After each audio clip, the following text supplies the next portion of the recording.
என்ன நீ கேற கலருக்கு அவளை மேல தூக்கி சொல்லி எவ்வளவு அழகா அடக்க ஒடுக்கமா உட்காந்துக்கிற பொம்பளைங்க எல்லாம் கால் தெரியாம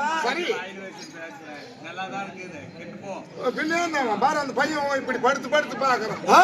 லோப்பல் ஏமுந்து சூஸ்தாமு காலு கீழே வரைக்கும் புடவை கட்டிட்டு போகணும் பொம்பளை கீழே இறக்கி விட புடவையா அப்படி வந்துதான் பேசி தொலை காலு கீழே வரைக்கும் குதிக்காலு தெரியாத வரைக்கும் புடவை கட்டி போனாப்பா எந்த அம்பளை எந்த பொம்மநாட்டி பார்த்து மதிக்க மாட்டாங்க இந்த கூடத்துல ஒரு பொம்மநாட்டி இவ்வளவு மேலுக்கு தூக்கி கட்டி போட்டோம் போறாம்பளிக்கல அந்த பொம்மநாட்டிய பாக்குவாங்க பாரு அந்த பையன் அழிஞ்சு